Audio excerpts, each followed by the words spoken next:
Hello. So I'm here in California at my master practitioner training, and I'm not wearing any makeup, and I'm in my pajamas. And I just need to share this video now.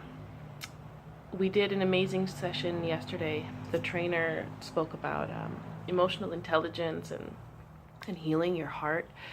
And so much of what we were learning was resonating with what was going on in my life at the moment. And I realized something, that even though I've done so much emotional work, and even though I practice feeling my feelings and sitting with my emotions, I have developed positive distractions. So when I become overwhelmed with too intense of an emotion, I meditate. I go to the gym. I journal. So these are positive escape methods, but they're still escape methods. I'm not allowing myself to feel the emotion. And in not allowing yourself to feel an emotion, you're telling a part of yourself that it's not good enough. It's not important enough for your time.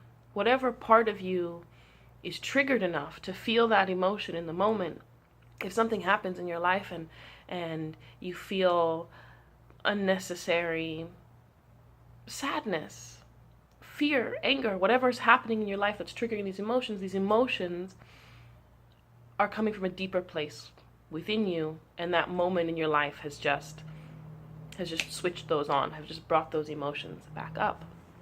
And when we deny ourselves the ability, the time to feel those feelings and really resolve them and find out where they're coming from, we're denying a big part of ourselves. So the question that they asked us was, what do you do when the feelings are too big for you, when it's uncomfortable? How do you escape? What are your distractions? And what I discovered is that I have a lot of distractions, and I thought, oh, I'm so healthy, I'm exercising and meditating, but all of those things are a distraction. And so last night, I came back to my Airbnb and I just sat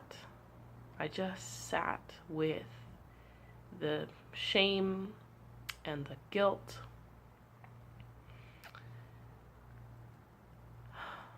and the fear, and I just sat in it, and it hurt.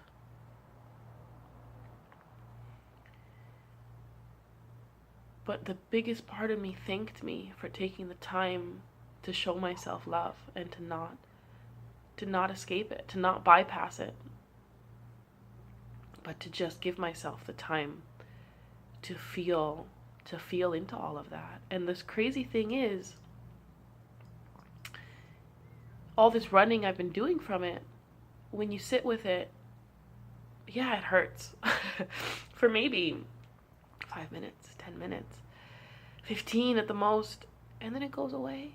And when it goes away, it feels so much lighter. And no matter how much bypassing I was doing, I never got that full lightness. It was like like just covering layers and layers and layers and layers over something, and layers of beautifulness. I was painting beautiful layers of color on top of shit, but the shit was still there. And now I'm paying attention to the shit and saying, what is this shit? and the little girl inside of me is really grateful. So my message to you is just look at your world, and when you're overwhelmed with feeling, when it's just too much, when the feelings are too big, what are your habits? Just become aware of what you're doing. How are you escaping? How are you creating distraction? How are you bypassing your emotions? And list the positive ways that you're doing it and the negative ways, and just become conscious of those, and give yourself, if you need to, time to just sit in that emotion. When you feel something, maybe you can't do it in the moment, you're at work, you're at school, and something triggers you, and you can't just sit there and be sad for 5 minutes. But maybe you can go to the bathroom, hide, and just feel. In our society, we don't put any value on feeling. But it's so important. It's so important to just feel who you are, because everything is a gift. You know, everything we have is a gift, and to allow yourself to feel what you're feeling is the biggest gift you can give to yourself and to the people you're sharing this world with. So thank you for listening today, and I hope that this reaches somebody and helps them, because it's really transformed my healing. Thank you to Trish Thorpe for sharing her messages yesterday.